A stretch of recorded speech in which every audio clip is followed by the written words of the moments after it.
All right, we're going to go ahead and get started, and I'm going to open up with a word of prayer. So, Father, we thank you for gathering us once again. We thank you for this material that we get to go through, and I do pray that as we work our way through it, continuing to talk about boundaries, that you would guide us, that you would help us to see the ways in which you have designed us, you have made us fearfully and wonderfully, as the psalm tells us. We pray over our evening that we would be attentive and that our interactions would be good and God-honoring. We pray all of this in your name. Amen. Nope.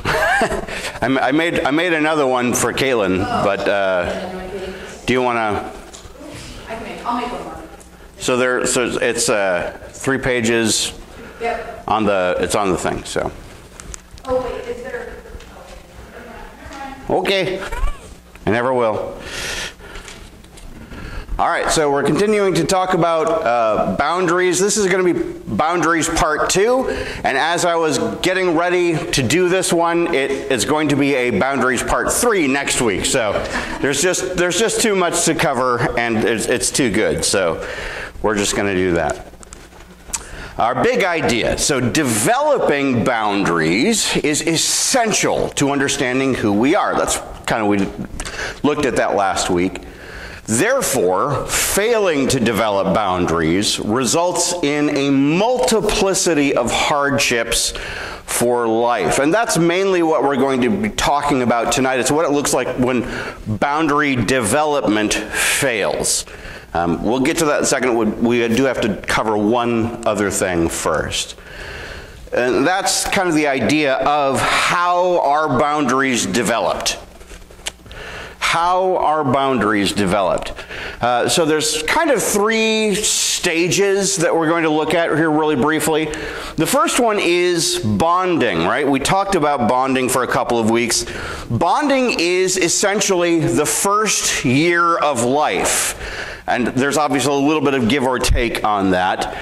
But that's when you develop attachment. Now, here's the thing. If you cannot attach, then separateness has no meaning.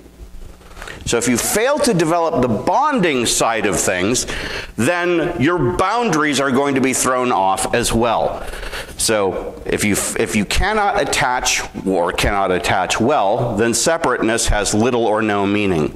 Attachment gives us the strength and the safety to separate. So when we talked about the idea of with bonding, one of the things that you do is you learn how to store love of mom, love of dad, perhaps love of others later on.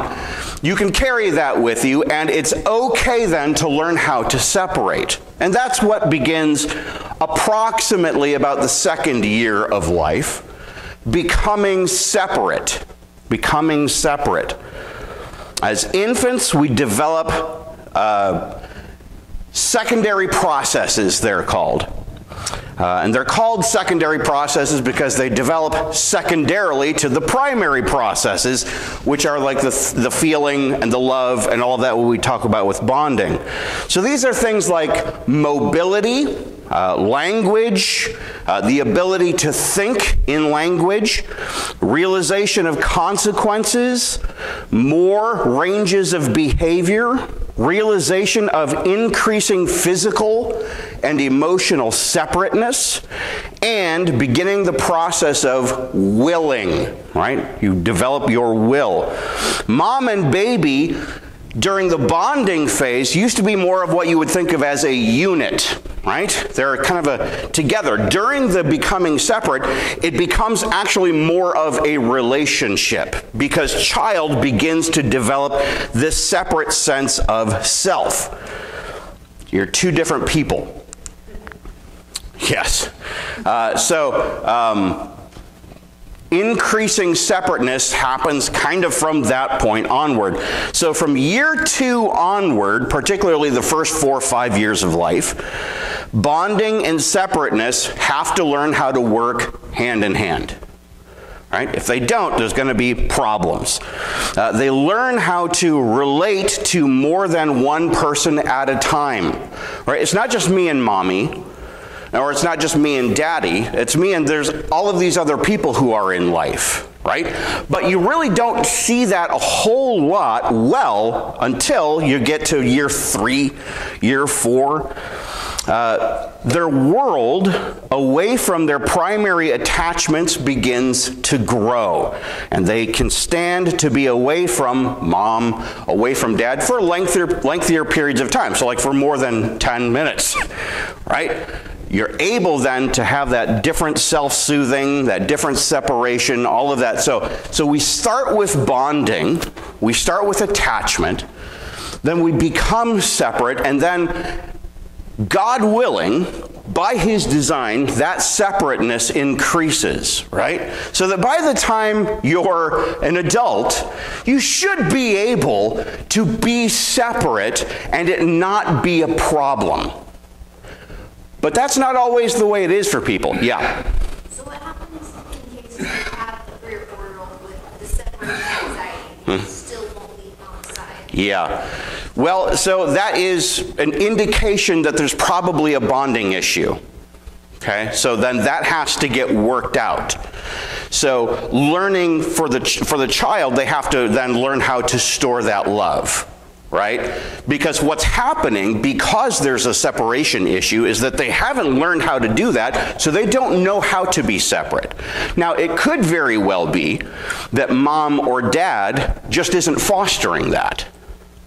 Okay? Sometimes that happens. You mean letting them practice separate? Yeah, letting them practice separateness, so like walking out of the room and actually staying out of the room. Sometimes that's kind of all that's needed. Now, in some cases, it's because there's a bonding issue, right? They haven't learned how to attach appropriately, store that love so that when mom or dad leaves the room, it's going to be okay, and eventually they'll come back.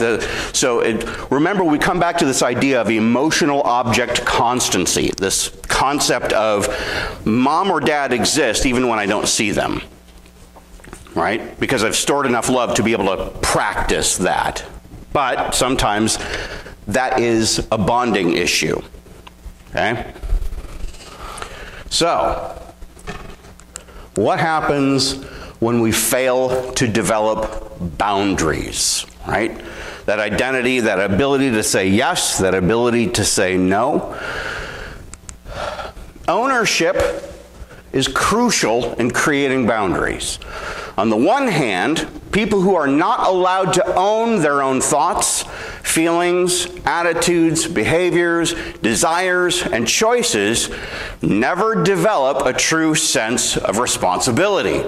They continue to have conflicts between bonding and separateness. They don't know how to have a relationship and at the same time be separate. So that actually sounds a little bit, Joe, like what you're describing with the separation anxiety thing, right? So we're not learning that because perhaps child is not being given some of that ownership over developing that.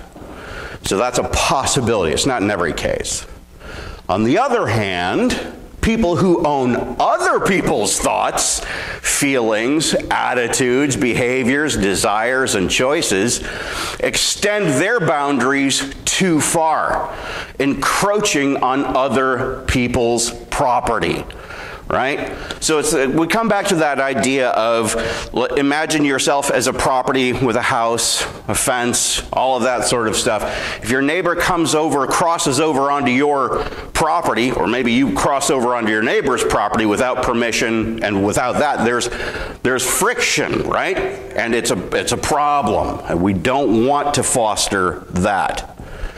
So sometimes what happens is this first thing, which is a refusal or an inability to own your own thoughts, feelings, attitudes, all that sort of stuff. You don't learn how to say, I am this. Or on the other hand, you have people who say, you're doing it wrong, let me show you, and never give the other person the ability to own their own thoughts, feelings, and so forth. The wish to control someone else's life is a relationship destroyer. Right? Now, when we're talking about a mom and dad, and the child is very, very, very young, child is absolutely dependent on mom and dad. Right? Very, very young. We're talking like first year of life, right? Very little. Mom, dad decide this, that, the other, without qualification, without any option, right? Because child doesn't have an ability or even the capacity at that point to be able to choose for themselves. But what happens when child is 5, right? And they're not given any sort of ownership over their own feelings, over their own thoughts, over their own attitudes, and they're just controlled, always. Well, you'll find that the person who's 5 years old that has that is going to struggle with that at 10, is going to struggle with that at 15, is going to struggle with that perpetually afterward because they haven't learned how to do that. Because there's somebody at some point who has basically said, I'm going to control you.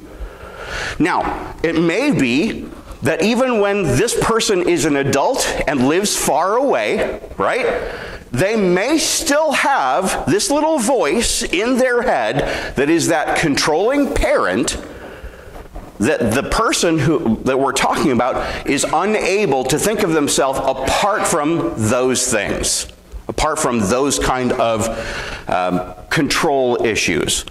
The problem with that is that that's not a relationship. That's a domination. Controlling freak. Yeah, so we're talking about the control freak problem, right? Now here's the thing. Since the fall, we have all had difficulty owning what is ours. Think about when God calls out to Adam and Eve in the garden after they eat the fruit, right? And then they come out, all of that sort of stuff. Yeah, we're here, right? We hid because we were naked and ashamed. Why? What's up with that, right? God begins to prod the situation for them to reveal what's actually going on. Not that God wants to know because he already knows, but so that they can see. What do? It was this woman you gave me. It was this serpent. What do? They shift blame away from themselves. They do not own what they have done. In denial. Yeah, denial. It wasn't me, it was them. It was this. It was someone else. Name of that river in Cairo? Denial. Denial, yes. It's the river in Egypt. It's denial, yes. But not just. Sometimes it's a state of being. Every relationship, by the way, has two wills, right? Person one has their will, person two has their will. So, allowances have to be made if love and responsibility are to be forthcoming, which means not one person can control the relationship. Because if they do, it is not a relationship. It is a domination. It is somebody in control. It's that control freak problem, which means sometimes you're going to have to bend. You're going to have to say, I think this probably would go better this way, but for the sake of the relationship, I'm going to bend a little bit. Now that doesn't mean that that has to happen with the same person all of the time, because then it becomes a control issue. One person is being controlled, the other is dominating. But those allowances do have to be made. You're going to have to, within the relationship, within reason, bend. Those who don't take responsibility for their lives remain stuck because they want other people to change, not themselves. Broke, busted, and disgusted. Broke, busted, and disgusted. I see we've been through some of this. Yeah. Have you? Yeah, exactly. So, yeah, it's absolutely wallowing. It's somebody who has a continual pattern of the same problems, right? So some people don't have problems. They have patterns of problems, right? They repeat the same mistakes. They repeat the same issues. They repeat the same sinful patterns. They repeat the same whatever over and over because they're stuck. Habit forming. Because they have habits, absolutely. So that's all stuff that we keep in mind when we talk about what it means to have boundaries and what it looks like when boundaries fail to develop well. So let's talk about when boundaries get crossed, crossing over boundaries. But to do that, we actually have to understand what the boundaries are that we're talking about. And there are, as you'll notice, and you're fill in the blanks, many. You have many boundaries. First one is the boundary of your body. Your physical self. This is our most basic boundary. So to invade the boundary of another person's body is the most basic act of abuse. Right? So we talk about different kinds of abuse here. This is where that stems. We talk about things like sexual abuse. Sexual abuse. Sexual abuse, our sexual functioning is meant to be freely shared with a marriage partner of our choice, within obviously God's way of doing things. It's not meant to be stolen against our will. When that gets corrupted, we're talking about sexual abuse. Or just plain old physical abuse. People who endure physical abuse often lose touch with their bodies and are not able to experience them in meaningful ways. You'll hear people talk about being numb, or not feeling, or not sensing, or something along those lines, because they have endured, perhaps even just once, or even sometimes more likely, continued physical abuse, or even sometimes sexual abuse. And it really hampers their identity, their understanding of who they are supposed to be. So the body is our most basic boundary. Feelings, that's a big boundary. Our feelings are our property. For example, a person's sadness is their sadness. Now, others may comfort them and empathize with them, but the person must take responsibility for it, or they will be powerless before it. Now, what I mean by take responsibility for their sadness is not to say that it's not because of something bad that happened outside of them. It's just, oh, I guess you're just feeling sad because you're feeling sad. Well, that's not necessarily it. But taking responsibility for your feelings is to say, I realize that this is something of mine that I am to deal with. Right? I may not have caused what has brought about sadness or whatever feeling or anger or whatever, but it is my responsibility to then deal with it. It is my responsibility to deal with it. Now, a person may need help. That's okay. Right? They may need assistance. Maybe they don't have some of the skills or tools to work through a certain issue.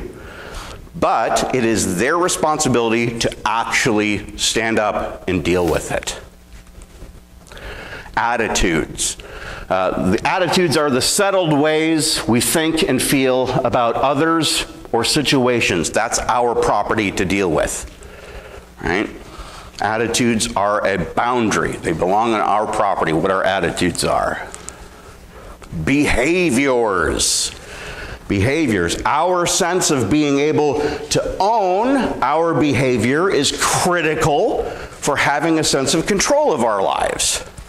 Right? You'll hear somebody talk about, well, I did that or acted that way, but it wasn't really my choice. Well, yes, it absolutely was your choice. Right? I didn't have a choice. Well, you always do. Now, it may not have been a very good choice that you've had to make, but it's still your choice.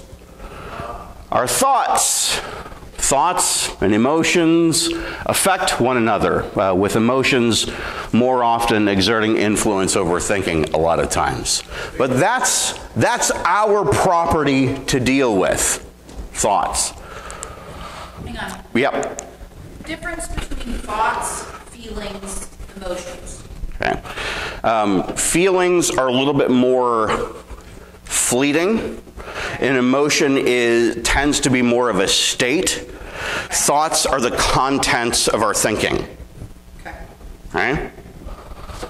So it's like OCD, obsessive compulsive disorder. We're actually going to talk about that in a little bit. Abilities.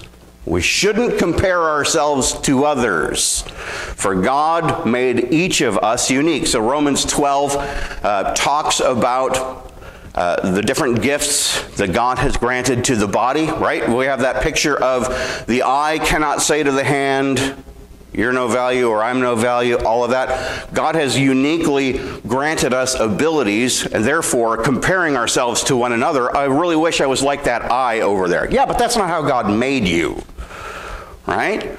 He didn't make you an eye, he made you a hand, or he made you a foot, or he made you a spleen, or whatever it is that he made you, right?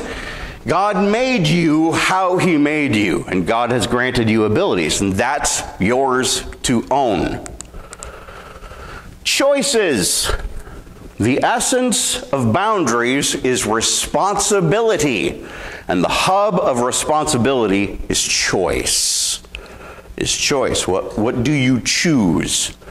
Right? Because you'll have a multiplicity of options before you regarding behaviors, attitudes, thoughts, all of these sorts of things. But what you choose is your property to own. Making others choices for them is a form of boundary crossing. This sometimes happens through things like guilt messages. A common way of taking away someone's choice is through guilt. Well, if you don't, then I'll be unhappy. Manipulation is another way of taking away people's choices, right? Because you're manipulating, you're in there, you're trying to arrange things as you want them to be and make it so that they choose what you want to choose rather than them actually owning a choice for themselves. Making others responsible for our choices is a boundary cross, right? Well, I would have chosen something else, but my wife said, or she wouldn't like it if, or I knew that people would be unhappy if, okay, then you're not in control. If that's how you think, if that's how you act, you are not being responsible for your choices. You're making other people responsible for your choices. Desires. We must own our desires. If we don't see our desires as our responsibility, we blame others for our deprivation, our lack, when our desires are not met. Well, I would have wanted, but because this other person, therefore I'm missing or I'm lacking. Well, but you have that desire and you're responsible for it. Now, obviously, not everything you desire is good. That's why we must test these things against what God says, right? But you have the ability to want. You've got a wanter in you, right? That's yours to own. Limits. We decide what limits we will set on ourselves and let others be responsible for the limits they set on themselves. If we extend our limits too far, it is our responsibility to own it, right? So let's talk about things like setting limits on evil behavior, like the abuse situation. We cannot necessarily stop someone from being abusive, but we can limit exposing ourselves or our kids to the abuse. I think this is probably a safe enough room for me to go this way with it. There's a lot of us here that homeschool because we recognize the influences of a schooling venue that's different from that being bad, being the influential, being not what we want it to be. So we set the limit on that by saying we're not going to send our kids to that. We're going to educate them this way, right? Setting limits on ourselves. Nobody ever likes to talk about this one. We must limit our body, our feelings, abilities, choices, and desires appropriately. Some people have overly strict limits on these and never find their true capacities. Others have very few limits and overextend themselves. So, when we fail to develop boundaries, when we fail to develop boundaries, what are the symptoms? What are the sorts of things that we can expect to see when we don't have boundaries developed? Depression. You'll also notice this was one of the ones that you'll see under bonding, because it's all part and parcel of the same process. You're going to see some interplay between some of those lists. Lack of boundaries sets someone up for being mistreated, and much pain follows, right? If I don't say who I am, if I don't have established boundaries, identity, limits, if I don't define my choices, my desires, all of that, I become open to control and manipulation by somebody else. And what that's a recipe for is depression, right? When you feel out of control, you feel like you can't do anything. And if you feel like you can't do anything, you stop trying. That's when depression sets in. Panic.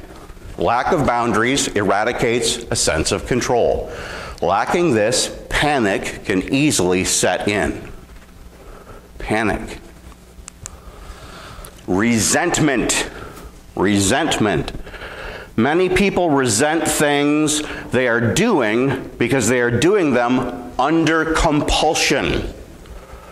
Well, I don't want to be doing this. I feel like I'm forced to be doing this. Passive-aggressive behavior. We've seen this a time or two. Passive-aggressive behavior.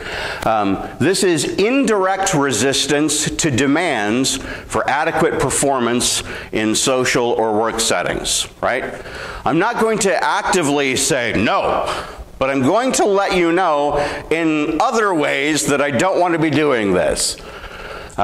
We must let our yes be yes and our no be no. That's a boundary-oriented statement that Jesus gave us. Let your yes be yes and your no be no. Right?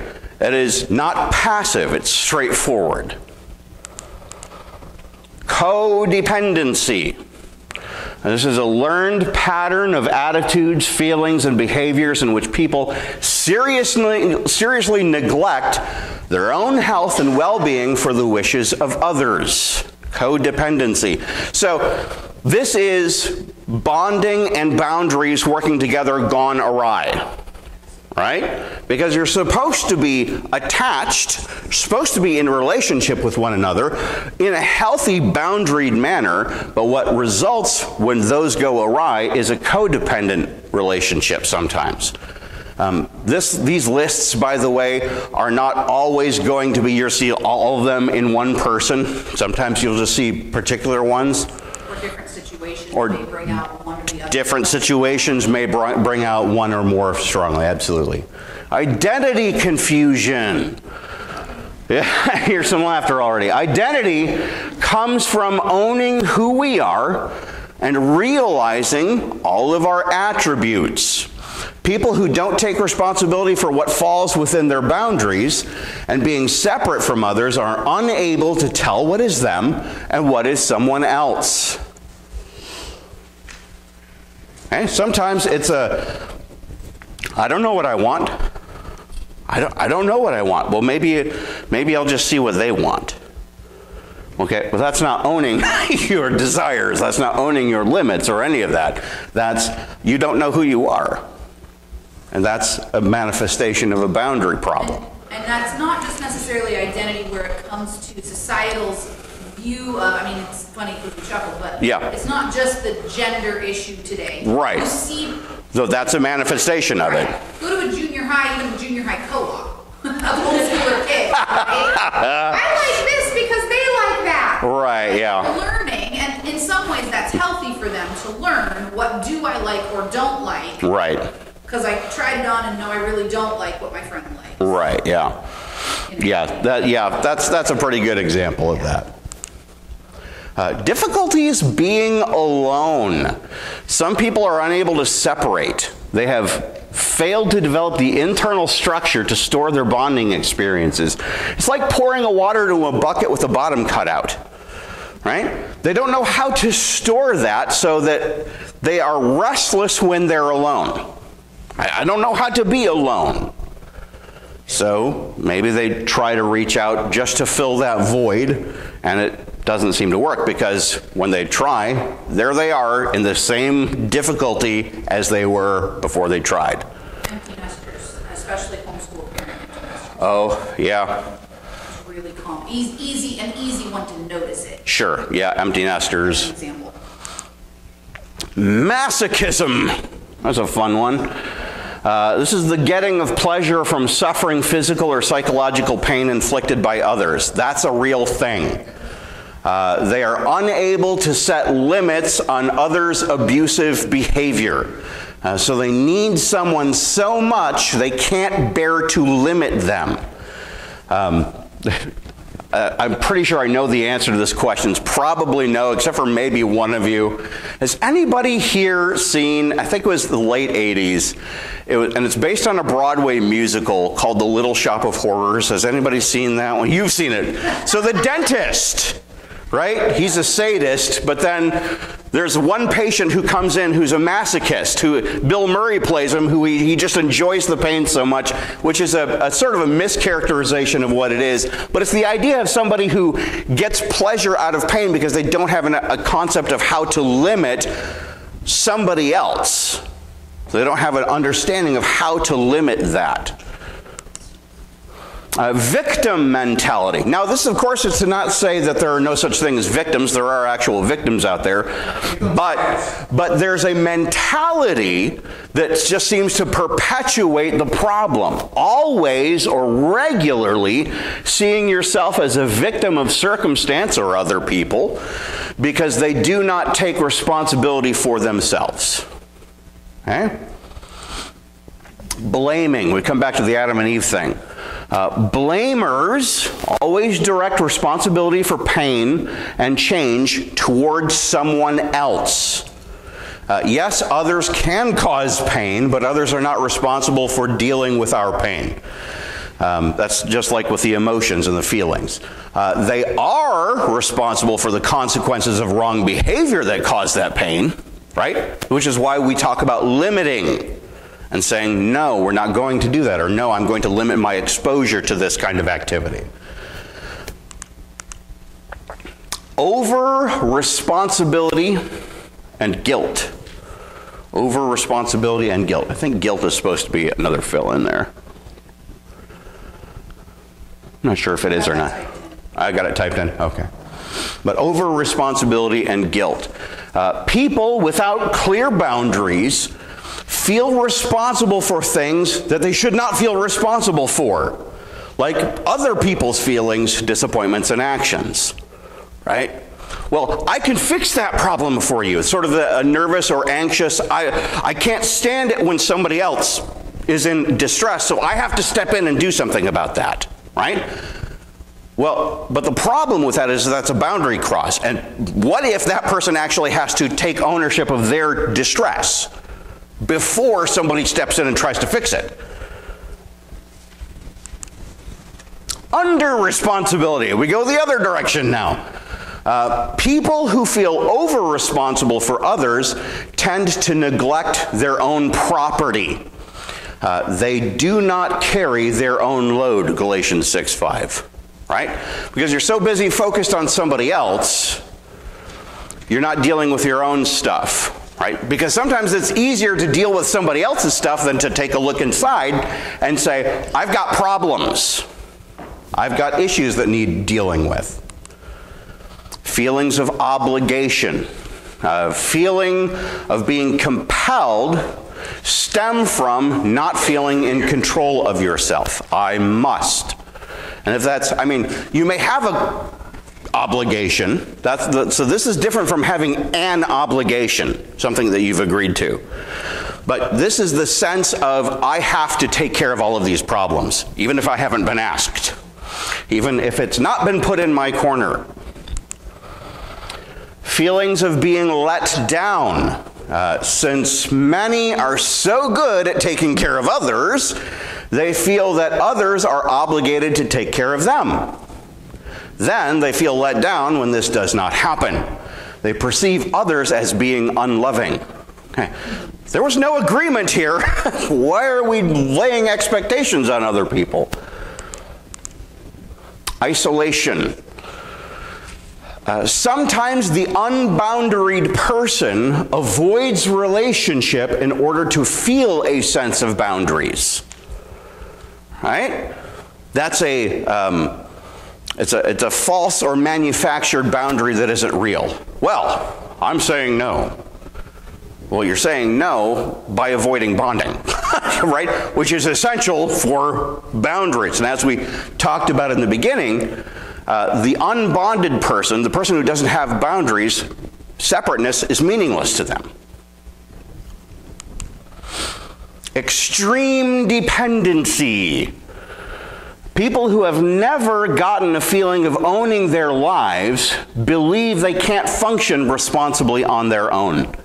They will depend on someone else to negotiate the world for them. That's a very childlike stance, but you will see it in adults because they never learned to be separate from mom or dad, right? Even if mom or dad was abusive, they're still left in a state of almost perpetual childhood. I know 24-year-olds that ask their, I don't know the 24-year-old. I know the manager, the parent showed up for their 24-year-old child's interview. Yep. For the job. Right. Yeah. Like, yikes! But yeah, can your son come in? Can I be a SpongeBob for you? Yeah, yeah, sponge is sort of the problem there, isn't it? Disorganization and lack of direction. Disorganization and lack of direction. People who do not have a clear definition of themselves often lack direction and purpose. They cannot choose their own goals, likes, and dislikes because they don't know what they are. They don't have a sense of how to form those things because they're stuck in that dependent kind of place. So therefore, they end up disorganized and lacking direction. Substance abuse and eating disorders. Many people who feel out of control of their lives turn to food, drugs, or alcohol to dull their pain or take control over something. Well, I can control when I put this into me. That's sometimes what you will see. Well, but that's the rationale. That's the rationale, right? That's a really low bar of control, and it tends not to be within their control, right? Procrastination. I really thought very briefly about not leaving up the definition for this one. Procrastinators do not feel like they are really choosing. Their no is not a real no. They say yes when they mean no. Then they express their no by not following through. Right? Well, we may do it at the last minute. Or impulsivity. Impulsive behavior comes from a lack of internal structure. Whatever they think, they do. They have a limited ability to say no to themselves. Right? That's a real thing, and it's a bit of a problem. Generalized anxiety. Some people struggle with vague tension and anxiety that is sometimes related to a lack of boundaries. An internal lack of structure makes them unable to process and contain all of the feelings that they have, as well as handle all of their demands. Yet they can't point to a specific issue. It's I'm anxious, but I don't know why. Because it's usually related to a whole host of things that feel like are out of their control, and they can't just pick one. So, sort of illustrative of this, I worked with a guy who's a good buddy of mine, and we worked at a school in the maintenance department, which is hilarious because I'm not handy in any way. But he told me the story once of, as a kid, he went to, I think, his grandfather's farm, and they were cleaning out a chicken coop, and they had a cat with them. And they lifted up part of the coop, and all of these rats ran out in like 100 different directions, and the cat just went, and fainted and fell over because it didn't know which rat to chase. It didn't know which one to follow. It's a little bit like that. It's like, there's a problem here, I just don't know how to identify what the problem is.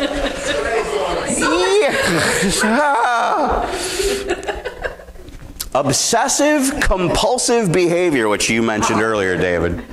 So obsessive people are preoccupied with often unreasonable ideas or feelings. Compulsive people have irresistible impulses to perform irrational acts. Obsessive compulsive people struggle with the best of both worlds. Right? Both of those. Right? That's obsessive compulsive behavior. They are obsessive, which means they're preoccupied with irrational things, and they're compulsive, which means they perform regular irrational acts. Obsessive compulsive behavior.